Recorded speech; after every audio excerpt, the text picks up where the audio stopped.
Hi, my name is Kim J and I'm a volunteer for RNIB. I'm also a visually impaired chef, and together with RNIB I do Indian cookery classes in the Northwest. I've also done recipes that have been put out on Connect Radio. Now today I'm going to show you how to make quiche. Now quiche are one of those dishes that some people absolutely hate and others love. Now whenever you get quiche from outside and the shop bought quiche, they are awful. To me, they are very bland, there's no flavour in them, and they taste like baby food. Well, they do. But my recipe is totally different. It's got simple ingredients, it is packed full of flavour, and it doesn't taste like baby food. Now what you need is approximately 375 grams of ready rolled short crust pastry. You will need 6 eggs, approximately 200 grams of mature cheddar grated, approximately a teaspoon of butter, a large pepper. Now it is best to get the sweeter peppers, which are the yellows and the reds.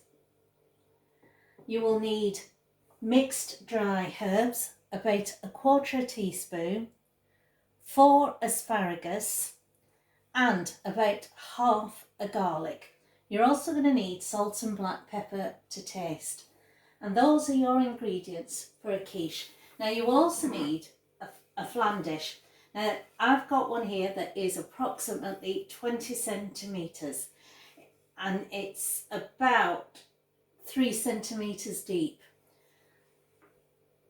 And those are the ingredients for a quiche. Now we're going to line this flan dish with the pastry.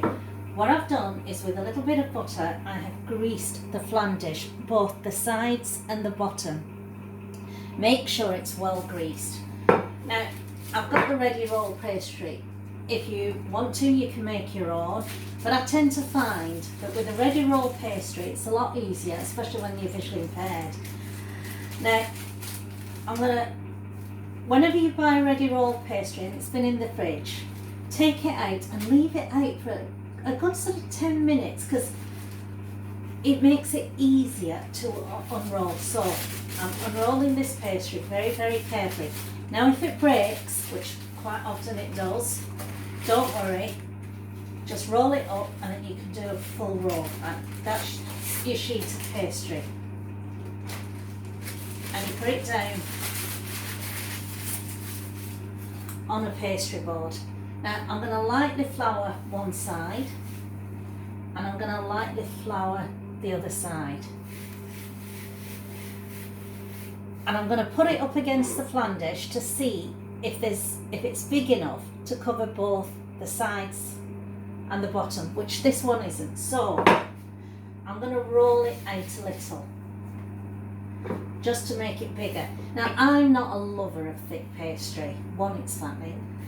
Two, it's for me it just gives me a little bit of an indigestion. So I like my pastry to be thin.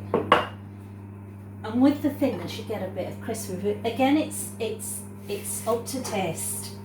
Now, if at this stage the pastry cracks or breaks, don't worry, we will patch it up. I've rolled it out. Now, I've got a rolling pin, and what I've done is I've put the rolling pin at the far side of the rolled pastry, and I'm just going to loop over the pastry, and with it I'm going to use it to pick up the pastry like that. And then I'm going to cover that flan dish with this pastry. Now as you put it in, do it really gently because it may break. Just very gently pat it in so that it fills the corners of the flan dish and there are no gaps or no hollow bits. And you keep doing that until it is laying nice and tight against the actual flan dish. Now, as there is in my case, there's a lot of extra pastry at the side, which I am going to sort of cut off.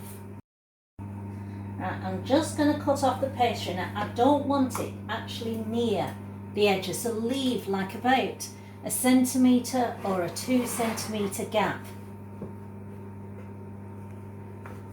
Now, the thing with any kind of pastry, when you start rolling it out and you start using it, it relaxes and it gets sort of thinner and sort of more elastic. But if you were to put that into the oven now, the pastry will contract and it will shrink, which is not what we want. So what I'm going to do is, with the flan dish covered at the bottom, I'm going to put it in the fridge for at least 30 minutes. Now, if like me, you've got a lot of pastry left, there's an awful lot you can do with it. Now, roll it up, and one of the things, especially my kids love, are jam tarts. Who doesn't love a jam tart? So, with that remaining pastry, I'm going to roll it out.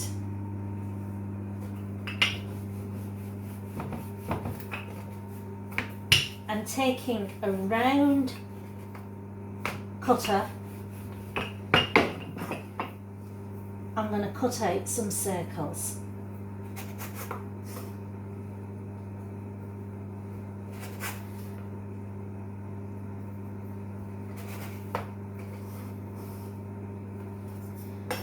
And with those circles, I'm going to put it onto one of the cake tins. It's the ones that you use when you're making little sort of buns and butterfly cakes, or even Yorkshire puddings. And I've buttered the circles. I'm just going to line it with the pastry. And once I've done that, once again, I am going to put it into the fridge. I have peeled and chopped half of that garlic, so the garlic is quite fine. I've also chopped the peppers. Now, I've sliced them into strips, approximately 1 to 2 centimetres into fine strips. And you'll need about half a pepper of those fine strips. Now, with the asparagus, what I've done is, the asparagus is like a long green stick. Now, the top of this asparagus is slightly knobbly. They call that the tips. So what I'm going to do is I'm going to cut the tip off. And with the stem part, I'm going to remove the stalk bit of it, and I'm going to slice it very finely and put it to one side.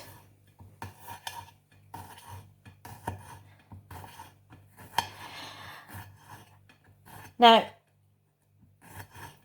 I am slicing these asparagus very, very carefully. And I'm now going to do the same with the tips. But the tips I'm going to keep separate to the stems. And when you cut the tips, you'll find that it's a lot softer. And that's all our ingredients prepared now to cook. I'm going to start with putting the oven on. It's always better to preheat an oven before you put anything in it. So this is going on at 180 degrees C. On the hob, I have a small saucepan which I'm going to put on. Now, into that saucepan, I am going to put the knob of butter. And you melt it, which will take about 20 seconds, I'd imagine.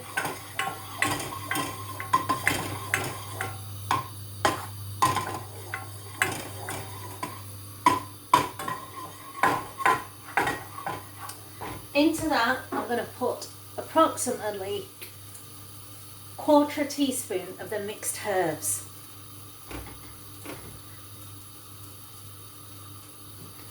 Then I'm going to put the garlic.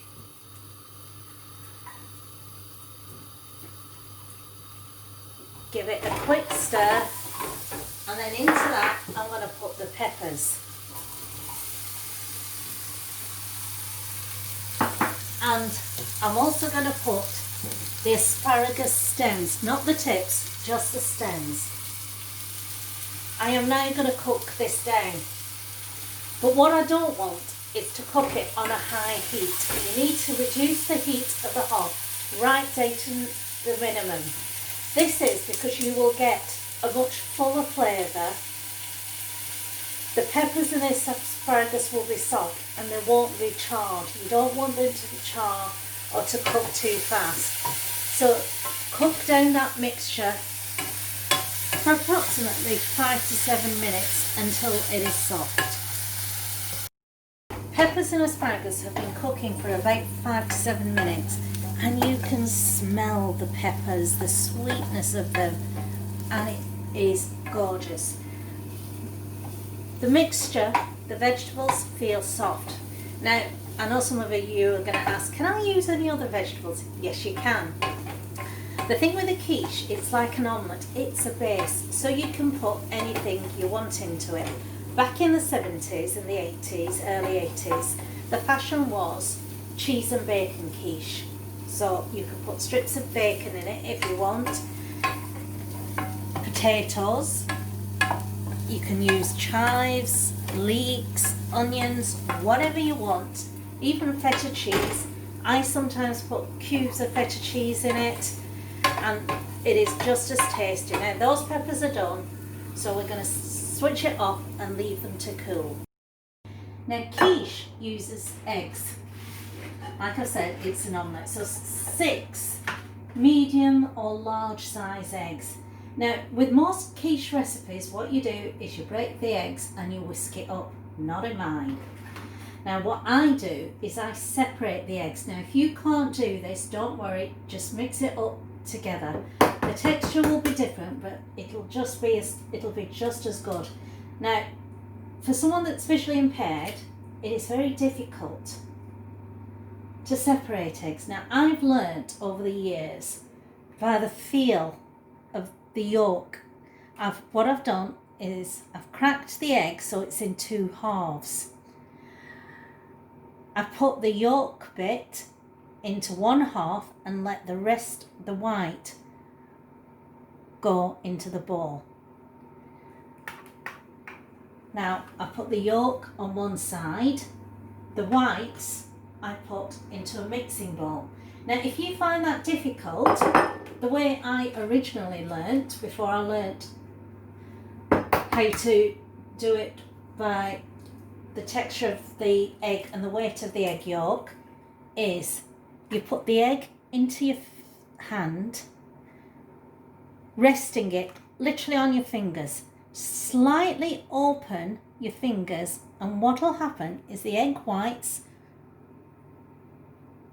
will drop into a dish and you'll be left with the yolk in your hand.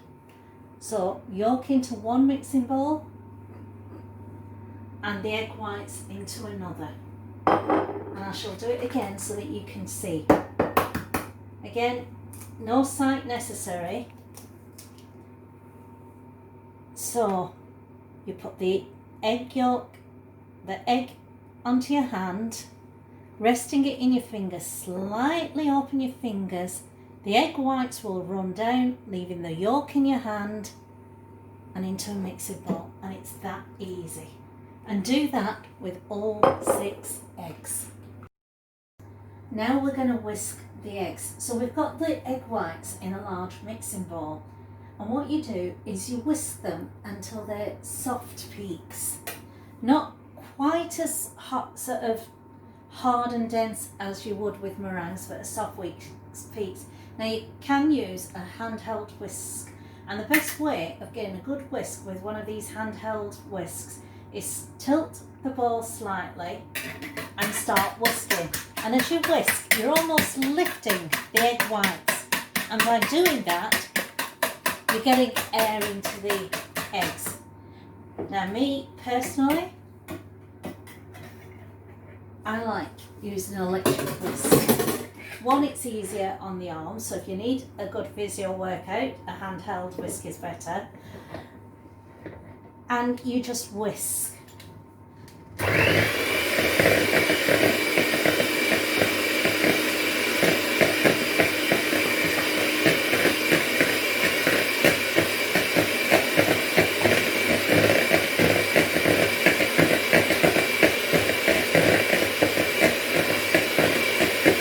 It doesn't take long.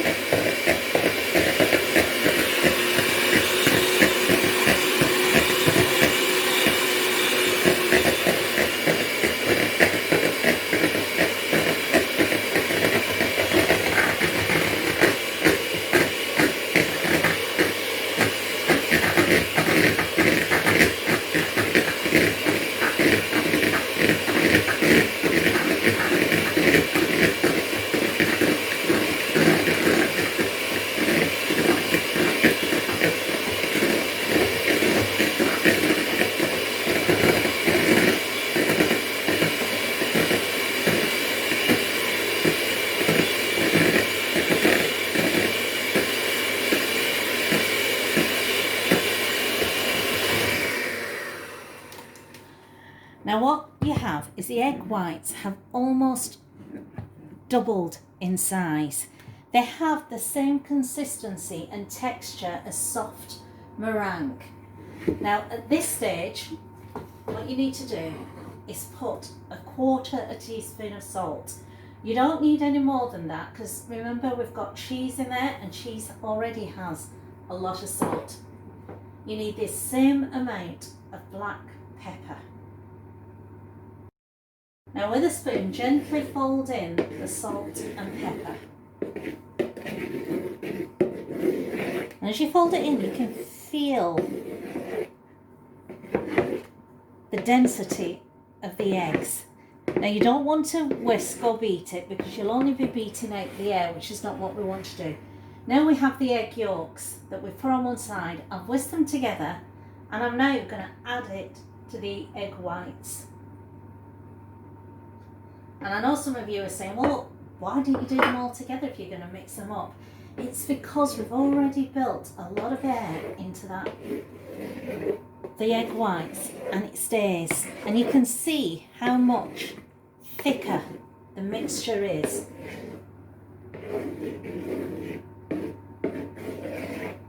And once it's mixed, you then start filling in your flan dishes.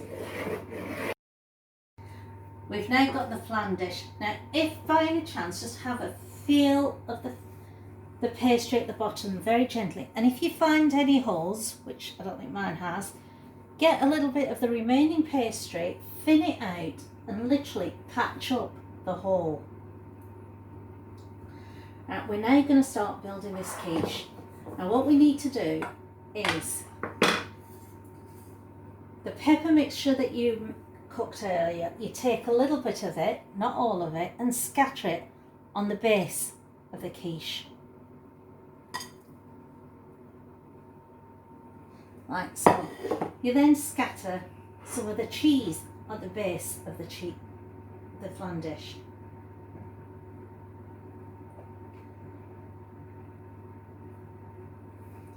I'm now going to fill and pour in some of the egg mixture.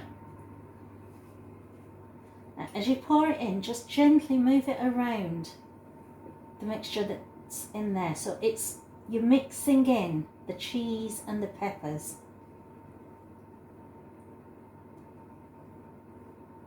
Like so. So it's about half full is this flan dish. Now I do another layer of the peppers.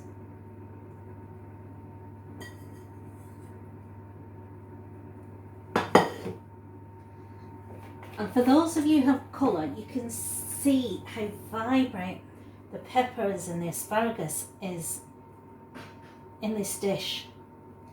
And I now scatter on some more cheese.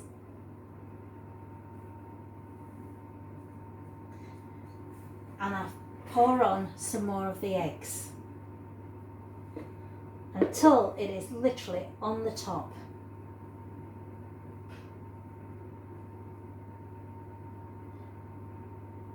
Now the reason I love cooking is being visually impaired. A lot of people sort of say to me, you can't do this because you can't see. You can't do that, or this is going to be difficult for you. When people say that to me, I kind of think, well, I'm not going to listen to them. I'm going to find a way of being able to do exactly what everybody else can do, but in my own way. And cooking is one of those things. I always say visual impairment isn't a disability, it's an impairment. You can do whatever anybody else does, but you just have to find a different way of doing it, going round a different way. And it might take longer, but you'll get there. It's a case of just keep trying and trying. Right, all the eggs have now gone into this flan dish. Now, do you remember those asparagus tips we put on the one side? We're going to use those as a kind of garnish and just scatter it on the top.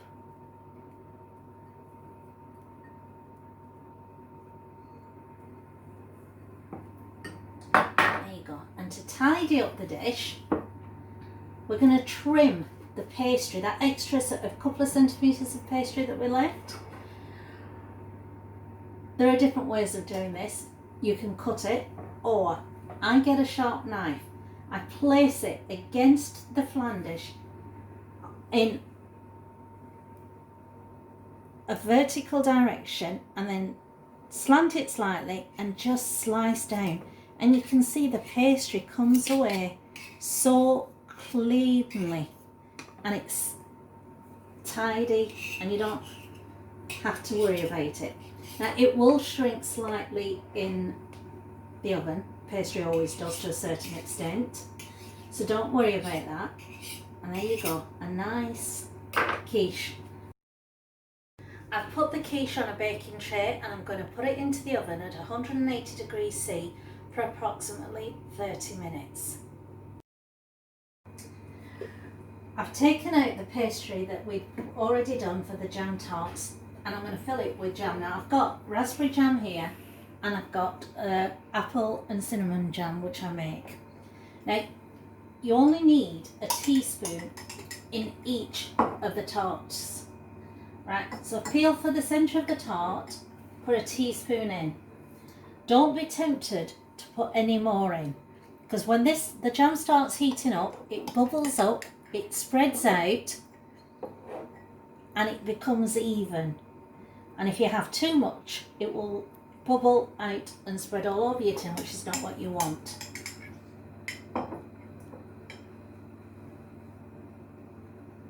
My kids used to love doing this. Another thing you could do with the pastry if you want is you could actually do miniature quiches. So if you've got some egg mixture left and you've got some of the vegetables left and the cheese, just do little miniature quiches and they're great for parties. Nothing goes to waste in our house.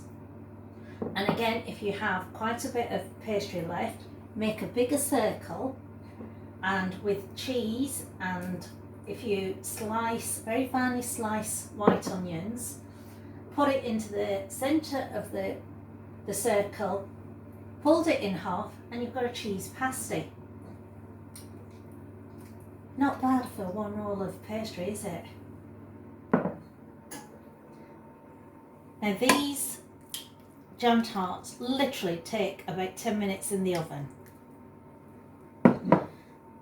Now when you pull them out, don't be tempted to eat them straight away. It's fatal. The jam heats up to a very high temperature, so you will burn yourself. Don't even be tempted to take them out of the tin straight away for the same reason. Let them cool in the tin and then take them out. Now again, 180 degrees C into the oven and you'll have lovely jam tarts. My jam tarts have been in for 10 minutes and I've pulled them out and I've allowed them to cool. Remember, make sure that they are cooled before you take them out of the trays or try and eat them. So, right, which one? Raspberry, apple, I'm going to go for apple. Now that pastry is crisp and the jam is nice and sticky and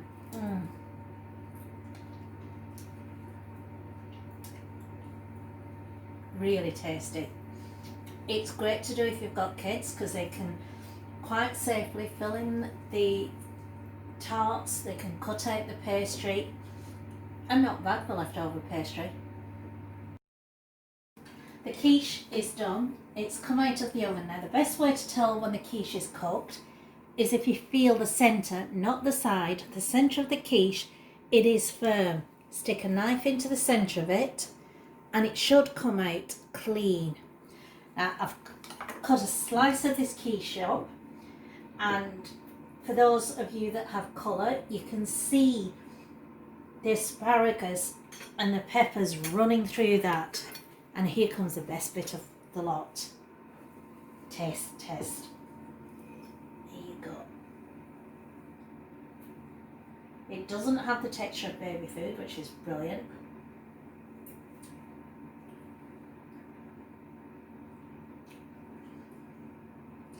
Absolutely perfect. The peppers and the asparagus are utterly sublime in that quiche. It's very subtle, but it's there. And you have that hint of garlic and the mixed herbs running through. Now, how would you serve this? Personally, salad, coleslaw, baby potatoes, or you can just have a slice like that, great for picnics, which is one of the reasons why quiches were actually invented, because you can take them out like that, you know, for farmers that are working on the land and they've got a little bit of quiche in their bags. Perfect to eat. Try it.